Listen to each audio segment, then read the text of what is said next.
Reunion and Farewell. Sranong, my fatherland, I have seen you again, and you are as beautiful as I often dreamed while tossing and turning with longing in my bed in Holland. Over the deep blue waters of the ocean, the Rensselaer carries me to your coast.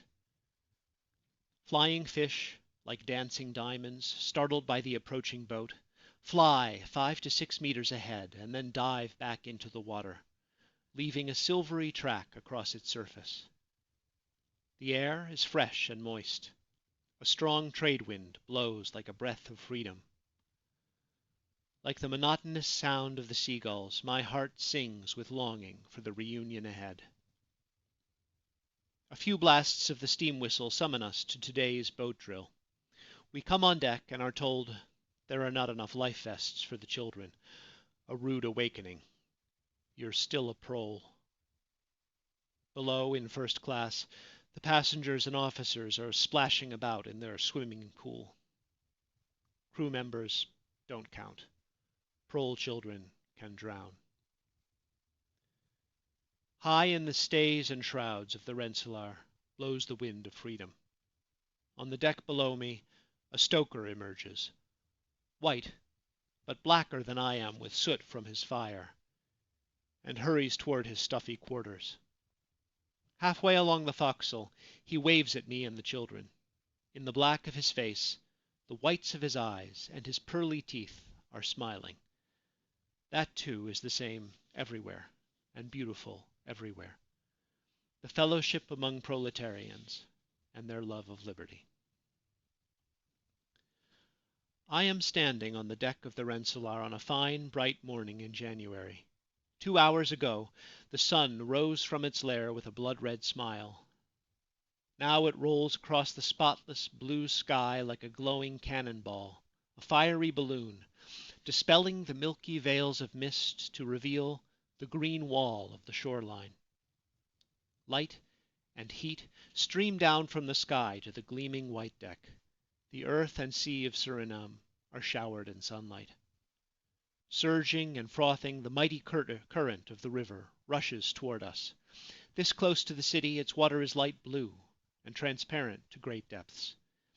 In the forest along the bank, from which the scent of flowering mahogany trees and fresh burnt wood are rising, an early rooster has roused all the other birds.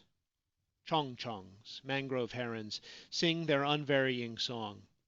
A water bird suddenly plunges its beak into the river and resurfaces with a fish, leaving 2 long ripples behind it. High in the sky circles the tinji fauru, vulture, with its grim plumage, Suriname's volunteer trash collector. The trade wind clambers like a quick brown monkey through the light green treetops, around which the morning's last dreams are still drifting. The strains of one small blood-red songbird rise above the chorus of the other birds. Slender sailboats with white sails come down the river, alongside rowboats bright with red lead paint, the water dripping from their oars like a glittering curtain of pearls. The ship is surrounded by puffing steamboats reminiscent of water beetles and by dugouts that dart across the water like swift snakes.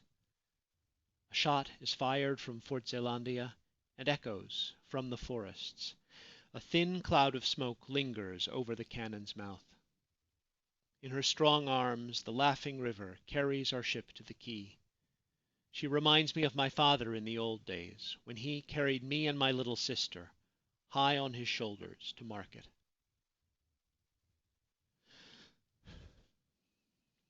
Among the 1,000-headed crowd that awaits us on shore, my father is a feeble old man. My mother, for whom I returned, is not to be found here. She died 2 days after we left Holland. The whistling tune of sorrow in my heart is drowned out by the cheers that greet me. The workers of Suriname have put on their Sunday best, as if for a festival. Among the tall figures of the men, the kotomissis swirl like happy, colorful butterflies. 1,000 loyal eyes blink. 100 strong hands squeeze mine. Nawam Bijimang. He's an important man. A dock worker says with a laugh. The governor has provided him with an escort. Only now do I notice I am being followed by several detectives. In the holsters on their hips, they are carrying loaded revolvers. After the whites in the colony, and they alone, generated this interest in my arrival with their hysterical fear-mongering about the coming Messiah, now their hearts race when they imagine the potential consequences.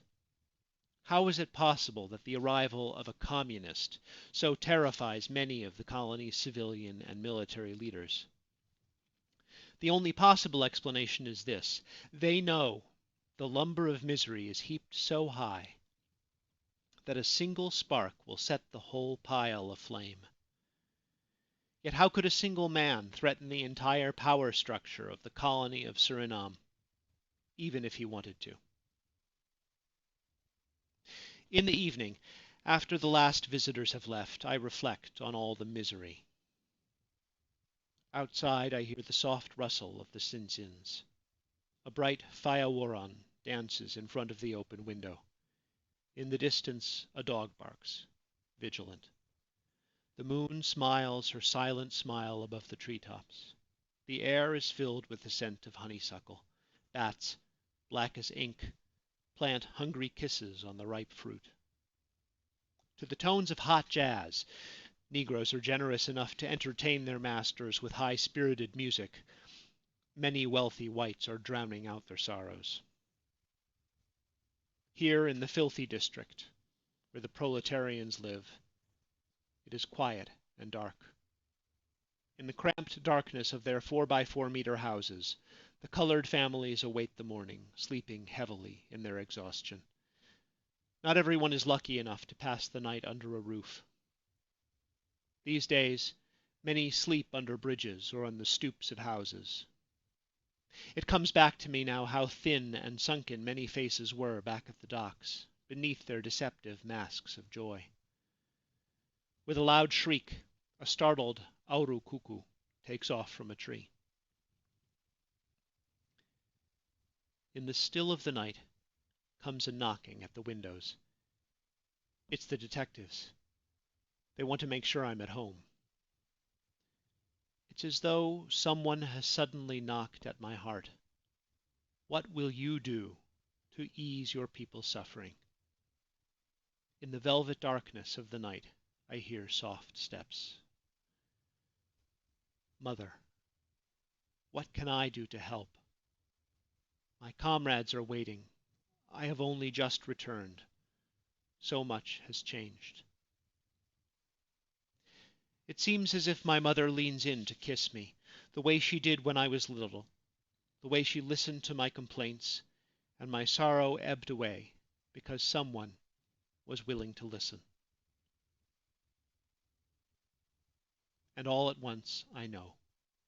I will open an advisory agency and listen to the complaints of my fellows, the same way my mother once listened to her son's sorrows. And maybe I will find a way to make them feel some fraction of the hope and courage contained in that one powerful word I learned in a foreign country: organization. Maybe I can put an end to some of the dissension that has been the weakness of these colored people. Maybe it will not prove completely impossible to make Negroes, Hindustanis, Javanese, and Indians understand that only solidarity can unite all the sons of Mother Sranan in their struggle to live with dignity. Thank you.